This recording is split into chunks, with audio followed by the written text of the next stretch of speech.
Everybody, Mike with Enviroscape LA, and this is 2014. It's August. Weather's pretty warm out. I want you to take a look at the sign. Notice what it says. This lawn is watered by drip irrigation, resulting in over 60% water savings. And then our number. What is this about? People are asking, is it true? Can you save that much water on a lawn? I want you to take a look. We just installed this morning. This is, we installed the Rainbird Copper Shield technology drip irrigation for grass. And so here's the interesting thing. I could actually go over to the valve, turn the sprinklers on, and I could be standing here not get wet, because what happens is this drip irrigation line, it's every 12 inches, there's a line going through here. It comes out every 12 inches. It waters at a 0.6 gallons per hour, a little more than half gallon per hour each hole. And capillary action pulls it through, and so every square inch of this soil is going to get wet. And the whole goal of irrigation is to water the root zone. So guess what? Since this drip irrigation is underneath the ground, it doesn't pop up like regular sprinklers. I'm not going to lose any water to evaporation, to drift, to running on the sidewalk, running into the street, which is illegal, by the way, in Los Angeles now.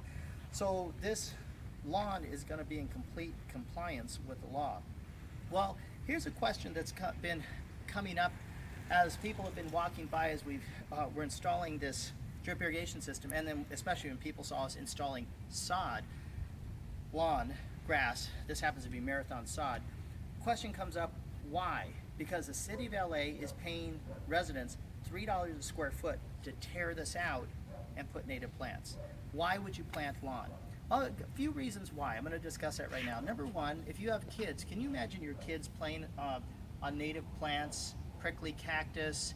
It's just not going to work out. If you have a dog, you want to play with your dog, you have every right. Now, I'm not saying if you have 7 acres that you go ahead and just do 7 acres of lawn. I think you have to have reason. But we laid here about 900 square feet today of sod. That's not a huge amount, but it's enough to where the homeowners can enjoy their yard.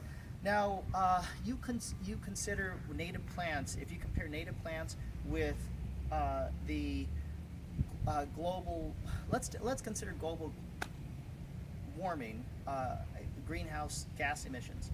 Okay, to combat these, if you compare what a native plant puts out versus what grass sucks in, grass takes in all that carbon monoxide and it turns it into stuff that we need. It turns it into oxygen. The grass also helps to cool the area down. And people even ask me, well, why don't you put synthetic turf? Well, I'm going to tell you something about synthetic turf. Number one, synthetic turf, if you have dogs pee on it, the odor does not go away. It's horrible odor. I can't tell you how much of that stuff we've taken out. Another thing about artificial turf versus real turf is that when it rains, the water sucks it in, the grass sucks in the water, it purifies it. It's great and it's permeable. And then another point about real grass too versus synthetic lawn, somebody called me out a big oak tree and they put all the synthetic turf around it and they thought, wow, I'm going to do the right thing, I'm going to save water. Well, in San Fernando Valley, if it gets 100 degrees, real grass cools the soil down to 80 degrees. Synthetic turf at 100 degrees outside heats up to 140 degrees. They were cooking their tree alive. It's bad. So you got to know these things. Grass is not the enemy. Let me make that clear. Grass is not the enemy. What is? Inefficient irrigation.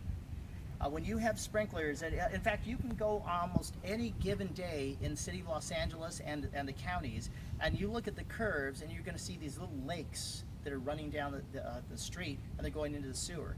They take with them jet in automobile fuel. They'll take oil. They'll take animal feces. It all washes into our oceans here in Southern California. So I'm here to tell you that grass is a really great thing to have. You don't want to discount it. It's not the enemy. It's the excess watering of grass, and that's man-made. People say guns kill. No, guns don't kill. People do. I've never known of a gun to walk itself and then pull the trigger and shoot somebody. It's people that do. Same thing with irrigation systems. It's an irrigation system that's inefficient, that overwaters. And so with grass, it's an amazing thing. It's part of the American dream, and I highly recommend it if used with the proper irrigation. The stuff we like to use here at Enviroscape LA is the Rainbird Copper Shield technology, and the reason I like that particular brand, Rainbird, is they came up and they have a patent on this. Every 12 inches they have a little strip of copper inside the line, and that copper creates an acid, enough acid to keep any roots that try to grow into the holes of the drip irrigation, so it sustainably keeps it out. Fabulous. Anyway, this is Mike from Enviroscape LA signing off. When you think sustainability, think Enviroscape LA.